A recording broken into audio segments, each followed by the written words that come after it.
First tonight, preventing and identifying corruption. ORG shares their plan to craft anti-corruption framework and they want your help. Plus, the Coalition of Independents calling for an immediate referendum on capital punishment. This after two heinous crimes shocked the nation in recent weeks. And then, Taingsmas Christmas Pop is back for the fourth year. The annual holiday event is slated for tomorrow at the National Arts Gallery. We've got the details on these stories and so much more as our news weekend starts now.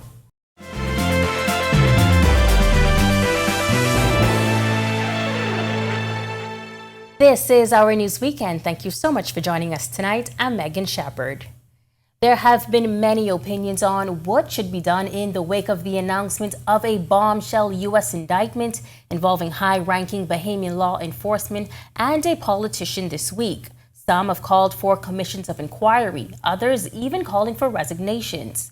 Tonight, the Deputy Executive Director for the Organization for Responsible Governance sharing their plans to craft anti-corruption framework that could change the way we prevent and identify corruption. Marlena Leonard reports. The shocking news that high-ranking Bahamian law enforcement officers and a politician were named in a U.S. indictment relating to drug and firearm trafficking this week has taken the country by storm, bringing many back to the question, how do we handle corruption in a country so small? ORG's Deputy Executive Director, Stefan Evans, weighed in earlier this week, saying transparency, reporting mechanisms, and incentivizing compliance are all key factors in identifying and preventing corruption. Very simply, there are sort of 6 areas that we look at. So there is corruption prevention policy, which are the laws and regulations that help to identify those moderate to high-risk areas for corruption within the public sector and others, and are implemented to get ahead of those. There are codes of ethics and codes of conduct, and what they are is they give us a very clear and concise idea of the way that public officials or persons in positions of power govern themselves and deal with members of the public so that there's a shared understanding and expectation. There's corruption risk management, once again, which looks at the ongoing tools and mechanisms that we use to promote integrity and to combat corruption. And there's one important element Evans urges the public to keep in mind when we consider corruption. Issues of corruption, they stem much beyond political or social systems that exist at a time. We don't have enough information yet to know how long this particular thing has been going on, for example. And so what that points to is the fact that in any system of governance where people are given power over public resources, that there lies the opportunity for those resources to be misused for a variety of different reasons. It's something ORG is hoping to address with a new framework, and they want your help to make it happen. As what we are doing and about to release in short order is a proposed integrated anti-corruption framework for the Bahamas that looks at how we get ahead of all of these things and pull them together. And I think it's an ideal opportunity for the public sector and the leaders of government to come together with the community to really look at what's going on and to sort of get a handle on implementing these measures so that when things do happen, which from time to time, unfortunately, they are bound to, we have a much better understanding and we can safeguard public trust, which is the cornerstone of good governance in the Bahamas. Reporting for Our News, I'm Marlena Leonard. Thanks so much, Marlena. Well, the Coalition of Independents calling for an immediate referendum on capital punishment. This follows the tragic rape and killing of a preteen girl and a 72-year-old grandmother just days apart. The political party, while protesting outside of the House of Assembly earlier this week, addressing a number of issues making headlines and on the minds of Bahamians. Our Joshua Williams was at the protest and picks up the story from here. The Coalition of Independents calling for the law to change when it comes to capital punishment. The group protesting outside of Parliament earlier this week after the arrest of 11 Bahamians, including a senior police officer, a police sergeant, and a Royal Bahamas Defense Force petty officer. Led by party leader Lincoln Bain, the group says the recent killing of 12-year-old Adriel Moxie and 72-year-old Venetia Butler once again raises the issue of capital punishment and the need for it to be enforced. They say now is a time for a referendum. I propose that the referendum include the following key points. Number 1, mandatory death penalty. Any person convicted of murder shall be sentenced to death with the exception of the mentally ill. Number 2, judicial limitations. Courts shall not have the authority to alter, commute, or stay the execution of a death sentence for any reason. And number 3, override of inconsistent judgments. Any prior judgments, including those by the Privy Council in the Maxo Tito case, that are inconsistent with this amendment shall be rendered null and void. The party also recommending a number of amendments to laws that deal with capital punishment. There is a loophole in our system that a lot of Bahamians don't realize. Not only is the worst of the worst not defined in our law, but also life imprisonment, the life sentence is not defined in our law. And that means that we have persons who have done 9 years, 10 years, and they are considered to have done life, and they are released back onto the streets. Joining them was attorney Maria Daxton. Noting the record high number of women in Parliament, she's calling for them to have more input in defining what constitutes the worst of the worst. The majority of persons out here are women. When I look at this Maxo Tito verdict, all men judges. Not one woman sat in the Privy Council and classified what the worst of the worst is. Watch this, we the woman. See, these men never had any children. They never born any children. We understand the pain. Reporting for Our News, I'm Joshua Williams. Families of all murdered victims, President Candy Gibson says she's disappointed after Social Services Minister Miles LaRota admitted the department could have done more after it was contacted twice to look into 12-year-old Adriel Moxie's home. The preteen was found dead in bushes near Faith Avenue South last Wednesday, a day after she was reported missing. An autopsy on Adriel confirmed she was sexually assaulted and strangled. Gibson says, while unfortunate, this shocking experience can be turned into a lesson. I want to say moving forward, use incidents like this and work with incidents like this, that this will not happen to another child. When persons come and make complaints about children especially, and reaching out to entities that are supposed to be in place to assist them, we have to now put fire on our feet and assist persons. During that press conference on Monday, LaRota also taking time to defend his department, saying they work around the clock to help residents and intervene while keeping sensitive information safe. Gibson says, while the department has their responsibility, we as residents do as well. I want to just thank him, because at least he was honest. We know some people who would have covered up the finding and said it wasn't no true, or the person who made the allegation is no true to what they're saying. But he came and he said, okay, yes, it did happen, and we could have done more. And every entity that's in the Bahamas that's designed and assigned to assist persons, please do the best you can to assist persons, because we can prevent so much things from happening if we just would all just do our part and stop. I fall in this poison, I'm handing the buck over. Let's do your part. Meantime, dozens of high school students from across the country attended a police traffic symposium aimed at educating young drivers on road safety and preparing them for new traffic laws set to take effect in 2025. Hosted by the Royal Bahamas Police Force's Traffic Division, the event featured hands-on training and interactive exhibits for the class of 2025 promoting safe driving habits. Second in charge of the Traffic Division, Assistant Superintendent Dimitri Capron led the initiative, highlighting the importance of early education and collaboration in reducing traffic accidents and fatalities. We want them to come out here and get proper information and do away with misinformation that they may receive on the road, so that they know the proper age to get their learner's permit and their driver's license. We have driving simulation out here so that they can safely drive and be safe and not go on the road and put themselves or others in harm's way. We have the drunk buster goggles. It simulates the varying levels effects of inebriation of drinking alcohol. We have Cornwall Brewery out here. Now, we do know that, yes, they sell alcoholic beverages, but we know that the only safe way to drink and drive is with non-alcoholic beverages unless you have a designated driver.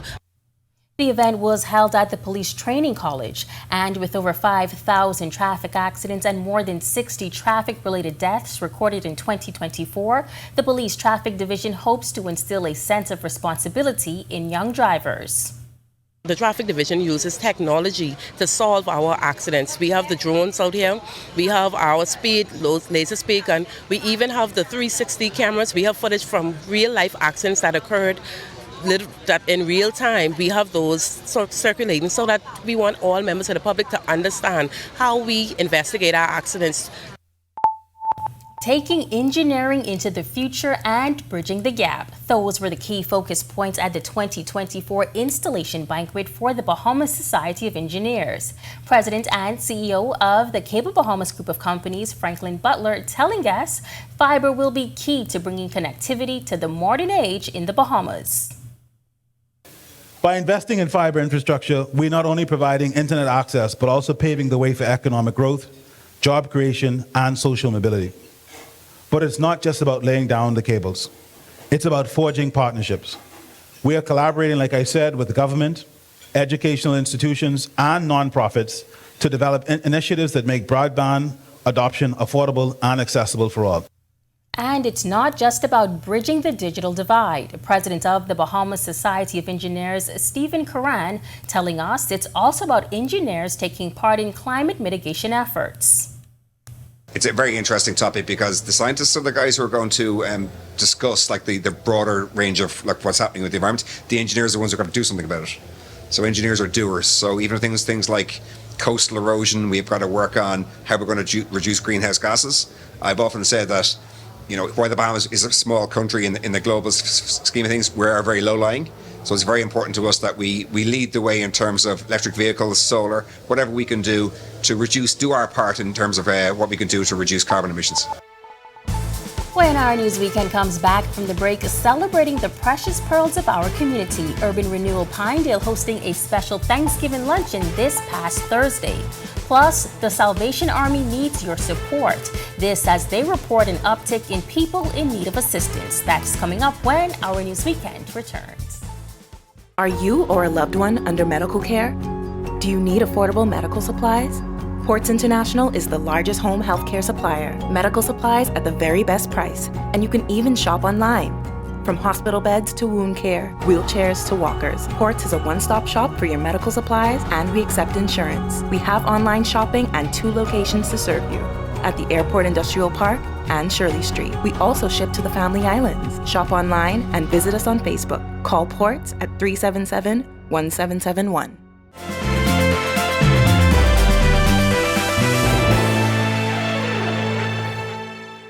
It is often said that a community is the lifeline of any country, and that was clearly demonstrated recently in the 8 Mile Rock area. The Urban Renewal Department hosting a special Thanksgiving luncheon for senior citizens, bringing the community together in celebration.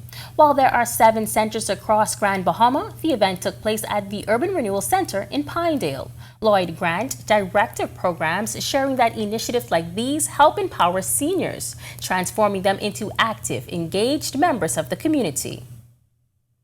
One of those programs that really give them an opportunity to come out and exercise and get their actions going. As you heard just a minute ago, the seniors of 8 Mile Rock were singing non-stop. They were called upon to sing one song, and if I'm not mistaken, I count about 3. And that's because this is what they want to do. And as much as Urban Renewal is able to come and encourage and be a part of these seniors, that's exactly what we want to do. Today is special because it's the season of Thanksgiving, and the Bible says that we ought to in all things give thanks. Deputy Director Kirkland Russell expressing gratitude for all blessings received, not only as an island, but also as a nation. Most of all, we want to say thank you to our seniors on the island, persons on whose shoulders we stand, persons in these community who are responsible for many significant accomplishments on this island.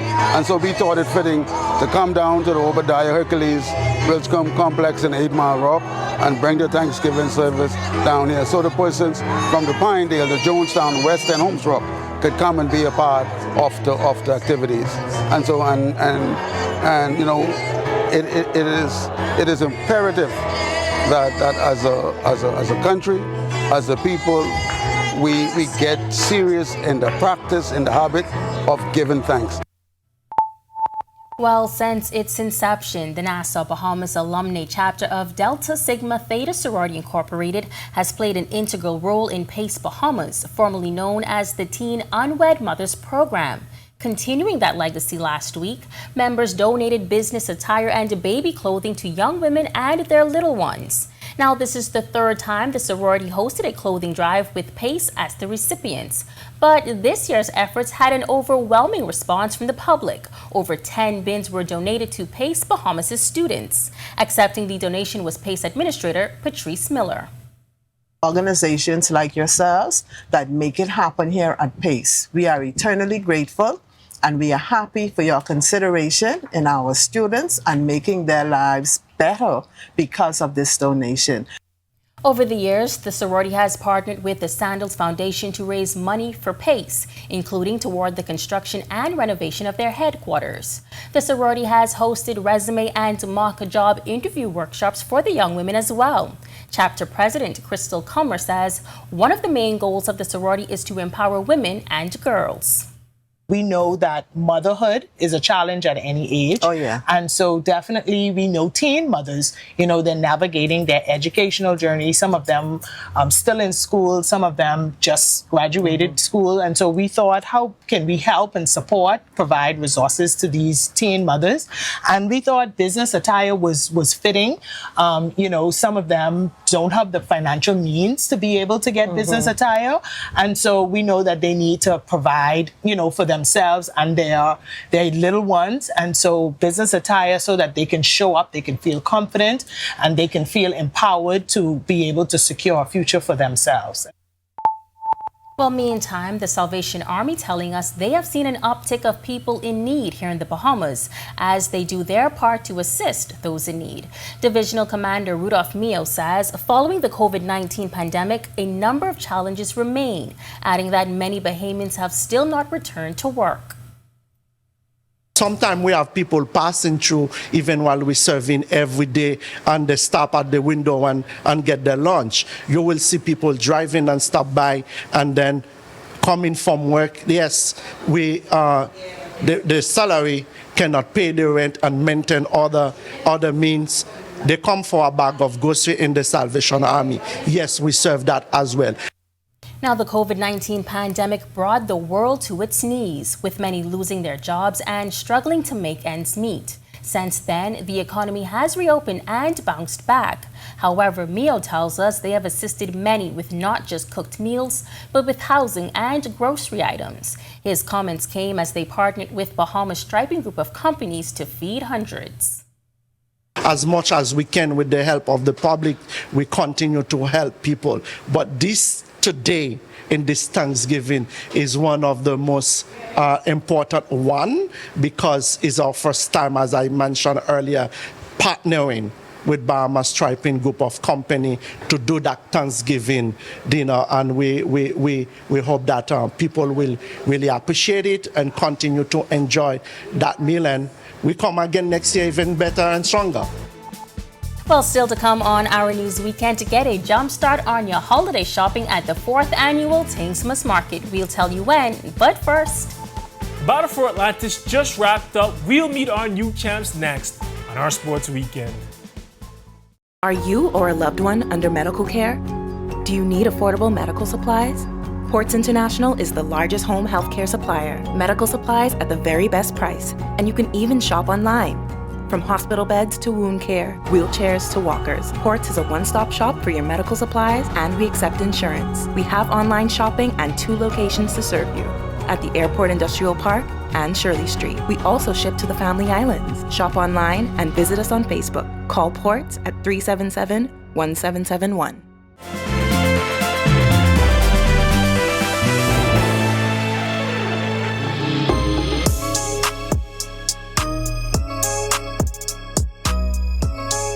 Good evening, I'm Tage Adderley, and we are back with our Sports Weekend. The 2024 Battle for Atlantis is in the books. Here's who came out on top. Boomer Sooner. Oklahoma University beat the Louisville Cardinals 69-64 last night to claim the Battle for Atlantis title. Jalen Moore led the way for the Sooners with 24 points and 7 rebounds. Glenn Taylor Jr. added 12 off the bench.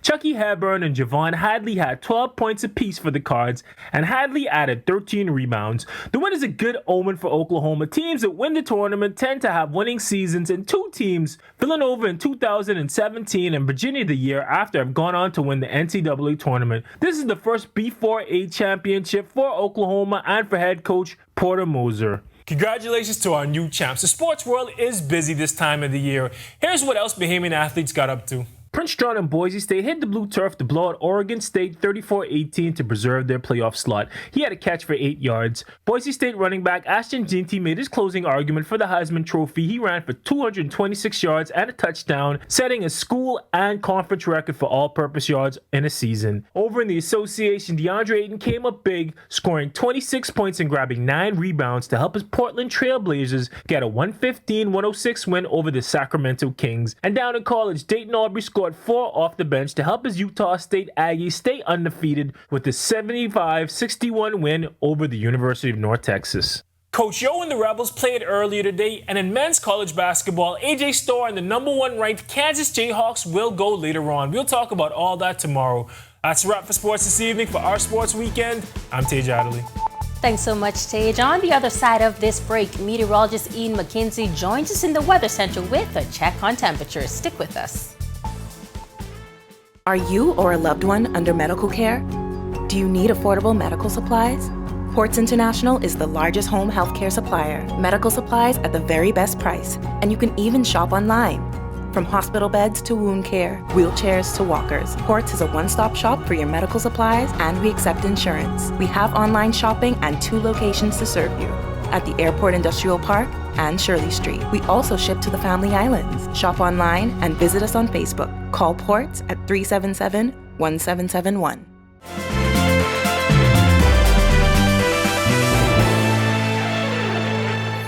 You're watching Our News Weekend. Thanks for sticking with us. We've officially made it to the close of the Atlantic hurricane season, and temperatures are cooling down. Here with what we can expect for the days ahead is meteorologist Ian McKenzie. Ian. Thanks, Megan, and good evening, Bahamas. Welcome to your Saturday evening forecast. Well, conditions were pretty much on the warm side for most of the day. Currently outside our studios, we're under mostly fair skies with a temperature of 76. Winds are from the east-northeast at 10 miles per hour. Feels like temperature at 75. Temperatures across the country in our nation's second city, Freeport, we have 71, 74 in Marsh Harbor. Allenstown, 77 in Nicholstown, a pair of 76s in the capital and in Great Harbor Key, and 78 in Governor's Harbor, Eleuthera. In the central Bahamas, we have 78s continuing in Kemps Bay as well as Deadman's Key, Long Island, 77s in Georgetown, Arthurstown, 76 in Coburntown, San Salvador. Southeast Bahamas, we have 80 in Duncantown, 79s in Colonel Hill and Electoral Bay, Auckland, a trio of 81s in Matthewtown, Abrahams Bay, and in Providenciales, Turks and Caicos. Satellite and radar imagery at this time. We had a cold front that pushed through the area now across the central and portions of the southeast Bahamas, pretty much weakening. We have another cold front that is expected to push through the area Sunday into Monday. That should bring some showers with it. Behind it, we expect breezy conditions. Breezy conditions across the northwest Bahamas should begin to taper off tonight and into tomorrow. Winds northeasterly at 15 to 20, seas 4 to 6. Low tide at 1:04 a.m. tonight. High tide at 7:37 a.m. tomorrow morning. Central and southeast Bahamas, better boating conditions. Winds are northeast seas 10 to 15 knots. Those seas only running 2 to 4 feet over the ocean. In your extended forecast, as I mentioned earlier, that front should be pushing through us late Sunday through Monday. Some showers associated with it. Broad high pressure building behind it. Brisk winds, cooler temperatures. Midweek looking absolutely stunning through the end of the week.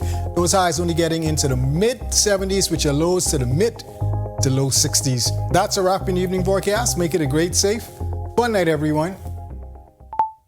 Thanks so much, Ian. Well, back for its 4th year, Eyes of Bahamian Bay presents its Taingsmas Christmas Pop-Up, happening this Sunday beginning at 10 a.m. at the National Arts Gallery on West Hill Street. Eyes of Bahamian founder Cache Nolt says a lot of the vendors are back this year selling jewelry, beauty products, food, and clothing. She shares how this year is going to be different from all the rest. This is going to be the year you actually see evolution of Taingsmas, like especially with the educational pavilion. Like you have the vendors, you can come by, shop, drink, have a good time, but then you also get to see, you know, what we do on Eyes of Bahamian Bay Instagram page, where you get to engage in the comments and discussions at the educational pavilion. She also shares the creative process surrounding the new line of Eyes of Bahamian Bay this season.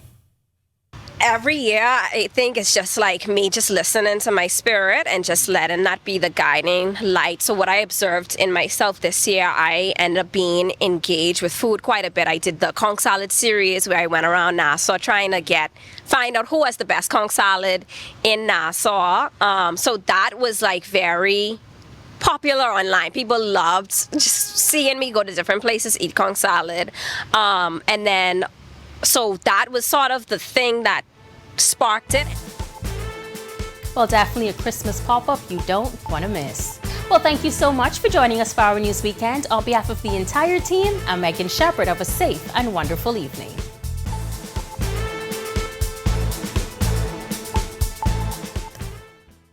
Hey guys, Megan Shepherd here. Thank you so much for watching. Be sure to click that subscribe button if you want to see more content like this. Just click right over here. And don't forget to turn on your notifications so you stay up to date with content like this from the team you already trust.